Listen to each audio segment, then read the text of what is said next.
Hello friends, स्वागत है आप लोग का विजय योद्धा जी के जिसमें आज हम देखने वाले हैं जो एडुटेरे का नया बुक निकला है। इसमें 7500 सामान्य अध्ययन दिए गए हैं और ये जितने प्रश्न है ना या किसी न किसी एग्जाम में पूछे गए हैं, तो कृपया से आप ध्यान से देखिएगा। और यह जैसे Bihar Durga, BSS CGL 4, 10+2, BSS इत्यादि के लिए सभी एग्जामों के लिए अति महत्वपूर्ण है। तो अगर देखिए शुरू करते हैं। आज सेट नंबर 3 होगा। सेट नंबर 2 जो है पहले अपलोड किया चुका है, आप उसे वहाँ जाकर देख सकते हैं। तो शुरू करते हैं। देखिए और प्रश्न क्या है कि पंजाब के विलय के साथ संबंध में निम्नलिखित में से कौन सा कथन असत्य है। पंजाब के विलय के साथ जो है कौन सा असत्य होगा। देख ये होगा दिलीप सिंह, क्या है ऑप्शन नंबर सी होगा। दिलीप सिंह को सॉरी एक सेकंड रखिएगा, दिलीप सिंह को 2,50,000 वार्षिक पेंशन दी गई थी। यह क्या है, एक कथन असत्य है। जबकि इससे सही कथन क्या क्या है, तो 29 मार्च 1849 को गवर्नर जनरल की ओर से घोषणा की गई थी कि पंजाब राज्य को समाप्त कर दिया जाएगा। अगला है महाराजा दिलीप सिंह के सभी प्रदेश भारतीय ब्रिटिश साम्राज्य का हिस्सा बन गए थे। ये सब कथन सही है। देखिए नेक्स्ट है और प्रश्न क्या है, किस वर्ष में भारतीय राष्ट्रीय कांग्रेस की कार्यवाही महिलाओं ने भाग लेना शुरू कर दिया था। यह हुआ था वर्ष 1900 ईस्वी से। जो भारतीय राष्ट्रीय कांग्रेस है इसमें इसके कार्यवाही में महिलाओं ने भाग लेना आरंभ कर दिया। देखिए भारतीय राष्ट्रीय कांग्रेस की जो प्रथम महिला अध्यक्ष थी यह बनी थी वर्ष 1917 में। कौन बनी थी, एनी बेसेंट बनी थी। जबकि 1925 में कौन बनी थी, सरोजिनी नायडू। देखिए पूछेगा कि प्रथम महिला अध्यक्ष जो है कौन बनी थी, तो एनी बेसेंट है 1917 में, जो कि कलकत्ता अधिवेशन में भाग लेते हैं। और पूछेगा प्रथम भारतीय महिला कौन बनी थी, तो यह बनी थी सरोजिनी नायडू जी। सरोजिनी नायडू जो है यह लखनऊ अधिवेशन में वर्ष 1925 में भाग लेते हैं। तो अगला देखते हैं। तीसरा है निम्नलिखित में से कौन सा आधुनिक भारतीय इतिहास की घटनाओं को सही कालानुक्रम को इंगित करता है। देखिए इसका क्या हो जाएगा, इसका हो जाएगा मार्ले मिंटो सुधार, फिर जालियांवाला बाग हत्याकांड 1919 में था, फिर गांधी में समझौता, उसके बाद अगस्त प्रस्ताव। ये जो है 1942 में हुआ था। तो इसका ऑप्शन नंबर सी हो जाएगा। अगला देखते हैं। भारत छोड़ो प्रस्ताव को निम्नलिखित में से किसने अनुशंसा किया था। किसने अनुशंसा किया था, देखिए यह कौन के थे, तो यह के थे जवाहरलाल नेहरू जी ने। इसकी जो अनुशंसा थी यह कौन के थे, जवाहरलाल नेहरू जी ने के थे। और यह वर्ष 1942 में था। इसी में महात्मा गांधी बोले थे करो या मरो का नारा दिए थे। और इसी में जानते हैं ऑपरेशन जीरो आवर के तहत जो है ना सभी जो स्वतंत्रता सेनानी है उन्हें कैद कर लिया गया था। उसमें जो महात्मा गांधी है इन्हें आगा खां पैलेस में रखा गया था। अगला है किस स्वतंत्रता संग्राम सेनानी ने लाठी और अखाड़ा क्लब की स्थापना की थी। देखिए लाठी एवं अखाड़ा क्लब का स्थापना यह बाल गंगाधर तिलक के थे। कौन के थे, बाल गंगाधर तिलक के थे। अगला है वर्ष 1942 में भारत छोड़ो आंदोलन के दौरान शहीद हुई किस महिला को बूढ़ी गांधी भी कहा था। क्या बूढ़ी गांधी कहा था, किन्हें, यह कहता है मतंगिनी हाजरा को। किन्हें, मतंगिनी हाजरा को। तो देखिए जो बूढ़ी गांधी कहता है या मतंगिनी हाजरा कहता है। अगला देखते हैं नेक्स्ट प्रश्न है, और गांधी जी का जो पांचवा पुत्र है किसे कहा था, यह जमनालाल बजाज जी को कहा था। यह भी प्रश्न पूछा गया था। अगले नेक्स्ट है दीनबंधु सार्वजनिक सभा की स्थापना किसके द्वारा किया गया था। देखिए जो दीनबंधु सार्वजनिक सभा है ना यह किया गया था ज्योतिबा फुले के द्वारा। किन्हें, ज्योतिबा फुले के द्वारा। सैयद वंश के सुल्तानों को सही कालक्रम को दर्शाए। देखिए यह हो जाएगा सैयद वंश के है ना, तो पहला क्या हो जाएगा, खिजर खां हो जाएगा, उसके बाद हो जाएगा मुबारक शाह हो जाएगा, उसके बाद मोहम्मद शाह, उसके बाद अलाउद्दीन आलम शाह। इसका देखिए ऑप्शन नंबर सी हो जाएगा। अगला देखते हैं रुद्रमा, क्या है, रुद्रमा के संदर्भ में निम्नलिखित कथनों पर विचार कीजिए एवं उनके बारे में सही कथन को चुनिए। रुद्रमा का मतलब देखिए इसका हो जाएगा रानी रुद्रमा, क्या है, रानी रुद्रमा जो है वारंगल के काकतीय वंश के चौथी स्वतंत्र शासिका थी। क्या होगा, ऑप्शन नंबर केवल एक ही सही है, इसका ऑप्शन नंबर 1 हो जाएगा। अगला है मध्ययुगीन भारत के संदर्भ में सारियस, SARIS शब्द का अर्थ क्या है। सारियस शब्द का अर्थ क्या है, इसका देखा जाएगा एक स्थान जिसका उद्देश्य भारतीयों एवं विदेशी यात्रियों एवं तीर्थयात्रियों व्यापारियों आदि के अस्थायी आवास प्रदान करना है। इसे क्या कहते हैं, सराय कहता है। सराय, सराय है, सॉरी सराय है, क्या ये सराय लिखा हुआ है। सराय का अर्थ क्या हुआ, एक वैसा स्थान जिसमें भारतीय एवं विदेशी यात्रियों को तीर्थयात्रियों व्यापारियों आदि को अस्थायी आवास प्रदान करना, इसे सराय कहता था। अगला प्रश्न देखते हैं निम्नलिखित में से कथनों पर विचार करें। 11वां प्रश्न है, इसका क्या हो जाएगा, इल्तुतमिश में सिजदा तथा पैबोस के में पैर चूमने की प्रथा राजा के प्रति सामान्य अभिवादन दार्शनिक रूप में आरंभ किया था। कौन, अभिवादन दर्शन के रूप में आरंभ किया था। इसके अलावा बलबन ने चांदी एवं टाका का तांबे का जीतल मुद्रा के रूप में प्रचलित किया था। देखिए इसमें कथन न तो एक न दो ही हुआ। बलबन क्या है, बलबन ने नवरोज एवं श्रीधर जो प्रथा है ना, ये चलाया था। इसके अलावा जो बलबन का कहना था, जो लौह एवं रक्त की नीति है ना, यह किसका देन है? यह बलबन का देन है। तो इसमें से कथन ऑप्शन नंबर डी हो जाएगा। इसमें एक या दो कोई नहीं होगा।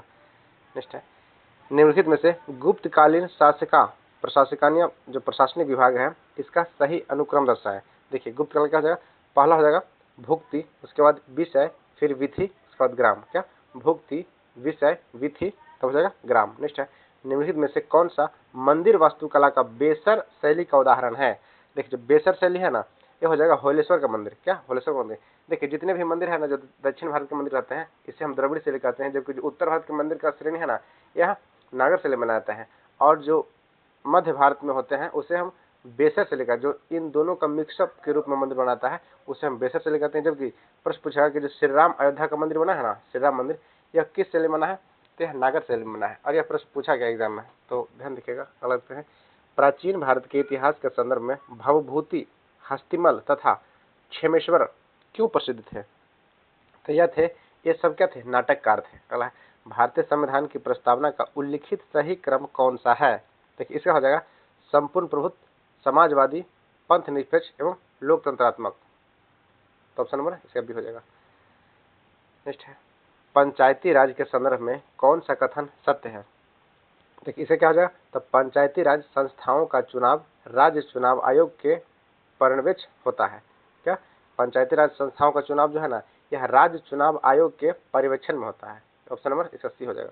नेक्स्ट है, केंद्र और राज्य के मध्य वैधानिक शक्तियों का बंटवारा किस अनुसूची में किया गया है? देखिए इसका है जो ना, यह अनुसूची 7 में किया गया एवं आर्टिकल क्या है? 50 में है। केंद्र एवं राज्य के बीच में जो वैधानिक अधिकार का बंटवारा है, सॉरी आर्टिकल 50 नहीं है, यह 7वीं अनुसूची में है। देखिए छठी अनुसूची क्या है? छठी अनुसूची जानते क्या है? यह जो नॉर्थ ईस्ट के राज्य हैं, असम, मेघालय, मिजोरम और त्रिपुरा, ये जो 4 राज्य हैं, इसके बारे में चर्चा किया गया है, यहाँ के प्रशासनिक शासन के बारे में। नेक्स्ट है, मौलिक और पांचवा में क्या है? पांचवा में SC/ST एक्ट के बारे में चर्चा किया गया है। क्या? पांचवा में SC/ST एक्ट, और छठा में क्या है? जो 4 राज्य हैं नॉर्थ ईस्ट के, उसके बारे में चर्चा किया गया है, वहाँ का प्रशासनिक शासन के बारे में। असम, मेघालय, त्रिपुरा एवं मिजोरम, इन चारों का चर्चा किया गया है। अगला है, देखिए मौलिक अधिकार को लागू करने के लिए किसी न्यायालय द्वारा जारी किया जाता है? किस न्यायालय द्वारा? जो मौलिक अधिकार है ना, इसे समादेश के द्वारा जारी किया जाता है। किसे?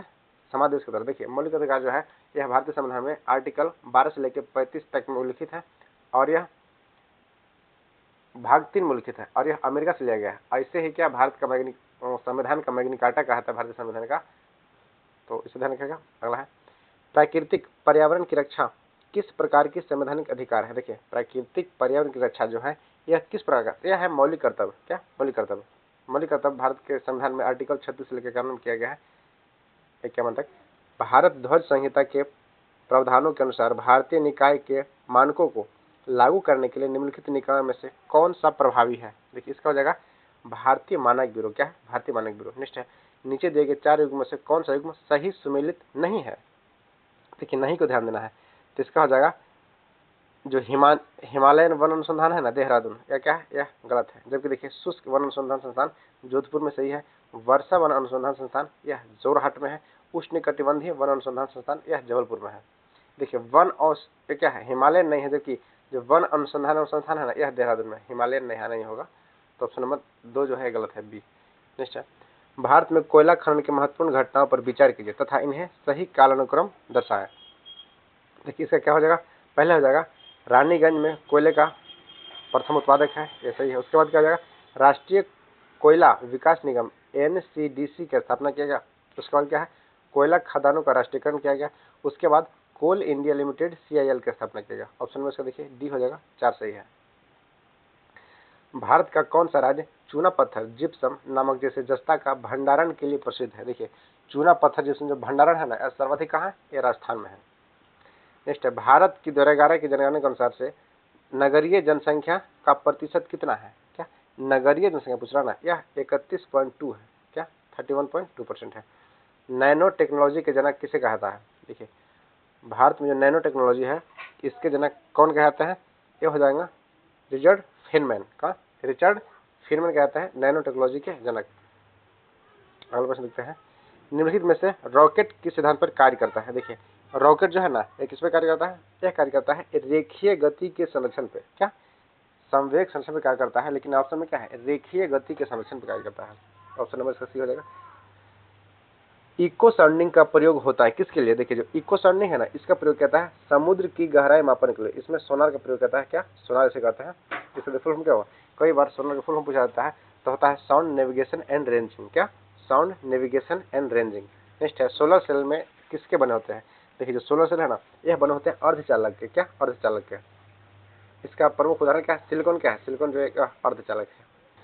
अगला देखते हैं, सोलर सेल तो हो गया अर्धचालक। इसके बाद देखते हैं ऐसी वर्षा जिसमें सल्फ्यूरिक एसिड नामक नाइट्रिक एसिड के घटक शामिल होते हैं और इसका पीएच मान 4.5 से कम होता है, उसे हम क्या कहते हैं, देखिए उसे कहता है, उसे अम्ल वर्षा कहता है। क्या कहता है, उसे अम्ल वर्षा कहता है। और अम्ल वर्षा है ना, यह जो ओजोन परत है इसके क्षय होने के कारण सर्वाधिक होने का मान होता है। और ओजोन परत की मोटाई किस में पाता है, ओजोन परत की जो मोटाई है इसे हम डॉप्सन में मापते हैं, और यह स्ट्रेटोस्फीयर में पाया जाता है। ओजोन परत जो है ना, स्ट्रेटोस्फीयर में पाता है और उसकी मोटाई को डॉप्सन में मापा जाता है। ये सारे प्रश्न पूछे गए एग्जाम में है, ठीक ना। अगला है, जहरीली गैसों को खत्म करने के लिए उत्प्रेरक रूपांतरण में निम्नलिखित में से किस धातु का प्रयोग करके उत्प्रेरक रूप में प्रयोग किया जाता है। देखिए इसका हो जाएगा रेहोडियम। क्या, रेहोडियम का प्रयोग किया जाता है। सूक्ष्म पोषक जो शर्करा के परिवहन में कैल्शियम प्लस प्लस के उपयोग द्वारा कोशिका विभाजन में महत्वपूर्ण है, वह क्या है, वो हो जाएगा फास्फोरस। क्या, फास्फोरस। देखिए हड्डी में क्या पाता है, तो कैल्शियम फॉस्फेट पाता है, एवं दांतों में जो है इसमें कैल्शियम फॉस्फेट पाया जाता है। जबकि शरीर का सर्वाधिक मजबूत अंग जो दांत में पाता है, एनामेल नाम से कहते हैं। क्या कहते हैं, उसे एनामेल कहते हैं। अब देखिए हड्डियों का जो अध्ययन किया था इसे ऑस्टियोलॉजी कहता है, एवं जो हड्डियों में बीमारी होता है इसे ऑस्टियोपोरोसिस कहता है।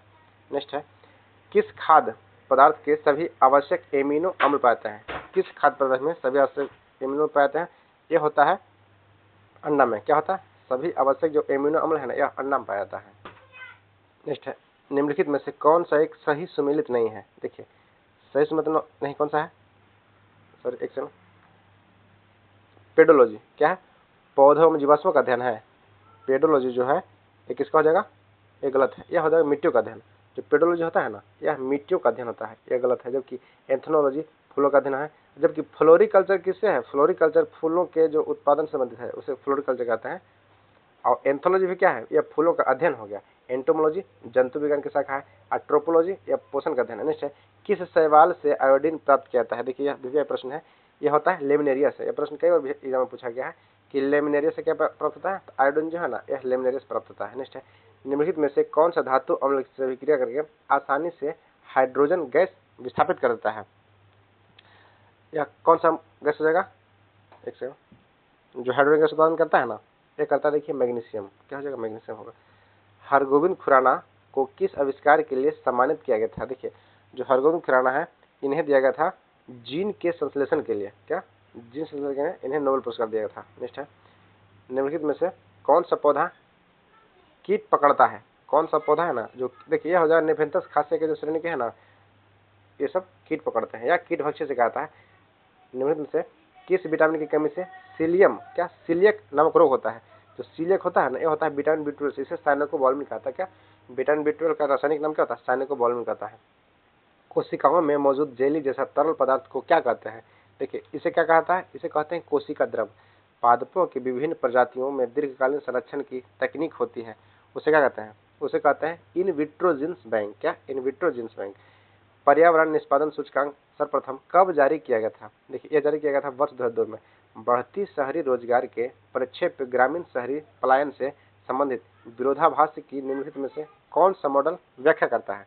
यह जो है ना, यह करेगा हैरिस टोड्रो मॉडल। क्या, हैरिस टोड्रो मॉडल। नेक्स्ट है, देखिए सूची 1 को सूची 2 से मिलाएं। 43 में प्रश्न कर रहा है, इसका हो जाएगा, सुनित कीजिए। देखिए मधुबनी, मधुबनी कहाँ है, यह हो जाएगा बिहार का। मधुबनी जो है चित्रकारी कहाँ का है, यह बिहार का अति महत्वपूर्ण पेंटिंग है मधुबनी। इसके अलावा लोपाक्षी, लोपाक्षी हो जाएगा आंध्र प्रदेश का। इसके अलावा देखिए पट्टचित्र, पट्टचित्र जो है ना, यह कहाँ का है, यह उड़ीसा का है। जबकि वारली बच गया, यह महाराष्ट्र का है। मधुबनी बिहार का हो गया, लोपाक्षी आंध्र प्रदेश का हो गया, पट्टचित्र हो गया उड़ीसा का, और वारली हो गया महाराष्ट्र का। देखिए एक होता है भीतर कोहबर पेंटिंग। कोहबर पेंटिंग जो है ना, यह झारखंड का, ऐसे हाल ही में नवीनतम क्या जे टैग दिया गया कोहबर पेंटिंग का। तो कोहबर पेंटिंग कहाँ का है, यह शादी विवाह के दिनों में जो आंगन में बनाया जाता है ना, इसमें मछली का आकृति रहता है और कई चीज रहता है। तो कोहबर पेंटिंग जो है इसे झारखंड में जे टैग दिया गया, इसलिए ध्यान रखिएगा कोहबर पेंटिंग से भी प्रश्न बन सकता है। फिलिपिस वक्र, निम्नलिखित में से किसके मध्य संबंध स्थापित करता है? देखिए, फिलिप वक्र है ना, यह स्थापित करता है मुद्रास्फीति और बेरोजगारी पे। क्या? ये भी देखिए कई बार प्रश्न पूछा गया है। फिलिप वक्र जो है मुद्रास्फीति और बेरोजगारी को दर्शाता है। सूची 1 को सूची 2 से मिला है। देखिए पहला प्रश्न क्या है, इसका हो जाएगा कहलगांव। कहलगांव कहाँ है? यह हो जाएगा बिहार में। कहलगांव जो है बिहार में है, जबकि खारगोन, खारगोन कहाँ है? यह मध्य प्रदेश में। कोरबा, कोरबा जो है यह हो जाएगा छत्तीसगढ़। और कुड़गी, कुड़गी कर्नाटक में है। अगला प्रश्न देखते हैं, निम्नलिखित जोड़ों को सुमिलित नहीं है, इसमें कह रहा है कौन सा जोड़ा सुमिलित नहीं है? इसका हो जाएगा देखिए कार्ल्स प्रिंसिप, ये क्या है? ये जोड़ा सुमिलित है, जबकि गुंडा मर्डिन एशियन ड्रामा, गुड्डा मर्डिन जो है एशियन ड्रामा के लेखक है। J M Keynes general theory of employment interest and money. Adam Smith wealth of nation. ये सभी तीनों सही है, जबकि ऑप्शन नंबर डी क्या है? ये गलत है। अगला है AFSPA, AF arm Ford special power act जो है पहली बार कहाँ लागू किया गया था? देखिए जानते कहाँ लगा था? ये लगा था 7 पूर्वोत्तर राज्यों में, जो 7 सिस्टर्स है ना, उसमें लागू हुआ था अफस्पा। इसमें यह आर्मी का एक एक्ट है, इसके द्वारा वहाँ का प्रशासन सीधे आर्मी के हाथ में चलाता है। मोर भारत का राष्ट्रीय पक्षी कब बना? देखिए इसका मोर का जो वैज्ञानिक नाम है पावो क्रिस्टेसस होता है, और इसको वैज्ञानिक घोषित कब किया गया? वर्ष 1963 में। नेक्स्ट है भारतीय मुद्रा बाजार के अंतर्गत कौन सा शामिल नहीं है? देखिए ये हो जाएगा भारतीय औद्योगिक विकास बैंक नहीं है, जबकि ट्रेजरी बिल, सहकारी बैंक और वाणिज्यिक पत्र ये सब सभी सम्मिलित है। पोचमपल्ली किसके लिए प्रसिद्ध है? ये हो जाएगा बुनाई के लिए। बुनाई जो है ना पोचमपल्ली के लिए प्रसिद्ध है। तो फ्रेंड्स देखिए इसमें जितने प्रश्न थे 50 प्रश्न उसे हम कवर कर चुका है। वीडियो अगर अच्छी लगे तो कृपया से सब्सक्राइब कर दिएगा एवं कम से कम एक स्टडी ग्रुप में शेयर कर दिएगा। और अगर कोई प्रश्न मिस्टेक से गलती हो तो कृपया उसे इग्नोर, उसे हमें कमेंट करके बस बताइएगा, ताकि हम नेक्स्ट टाइम ध्यान दे सके। तो वीडियो को पूरा देखने धन्यवाद। Thank you. जय हिंद।